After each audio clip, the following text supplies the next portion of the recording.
Philippe, pourquoi certaines entreprises attirent-elles plusieurs acquéreurs? Alors, les acquéreurs, ils vont réfléchir à la pérennité de l'entreprise qu'ils vont racheter. Donc, la pérennité, ça veut dire quel est le secteur d'activité sur lequel est positionnée l'entreprise. Et donc, c'est le domaine par exemple, des activités essentielles qu'on a pu voir pendant le Covid. Et donc, tout ce qui est, par exemple, restauration rapide, tout ce qui est dans le domaine du bâtiment, de la rénovation énergétique peut intéresser des acquéreurs. Tout ce qui est dans le domaine du tabac, toutes ces activités par exemple qui ne nécessitent pas forcément beaucoup de compétences ou de diplômes et qui ont des bilans plutôt favorables avec des chiffres d'affaires qui sont bien installés et on va dire un résultat favorable, ces entreprises vont intéresser plusieurs acquéreurs. Donc on se doit, nous, de regarder un peu ces activités et de voir celles qui peuvent intéresser des acquéreurs, plusieurs acquéreurs. Pourquoi la dépendance aux dirigeants est-elle un problème? Alors, la dépendance aux dirigeants de l'entreprise, ça veut dire qu'en réalité, il y a une forte identité de l'entreprise, du chef d'entreprise sur l'entreprise qui dirige.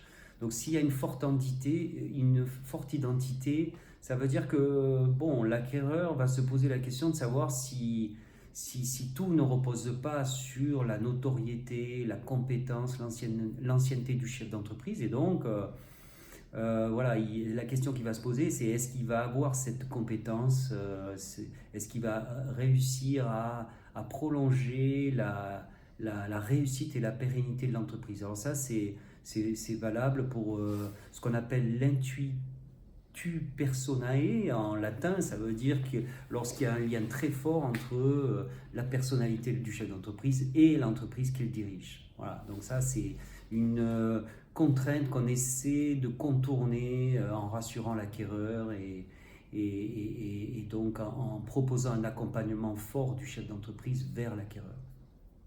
Qu'est-ce qui déclenche l'intérêt? Bah, l'intérêt, ça va être d'abord l'intérêt financier, la qualité du bilan. Voilà, ça c'est ce que va regarder la banque, ce que va regarder le comptable, ce que vont regarder tous les conseils de l'acquéreur. Donc bon, c'est très pragmatique, très bon, réaliste, mais il n'y a pas que ça. Il y a l'intérêt, la passion, le plaisir qu'un acquéreur peut avoir à travailler dans un domaine plutôt qu'un autre. Et ça, c'est une dimension aussi qui est au moins équivalente à la qualité du bilan et du compte de résultat.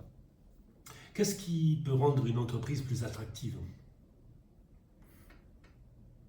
Bon, ben, on va rester sur les points financiers. Ça va être de toute façon d'abord ce critère-là qui va être pris en compte, mais il y aura tout ce qu'il y a autour, la reprise du personnel, il va y avoir tout ce qu'il y a autour de la session, le plaisir de l'activité liée à l'entreprise, son potentiel de développement.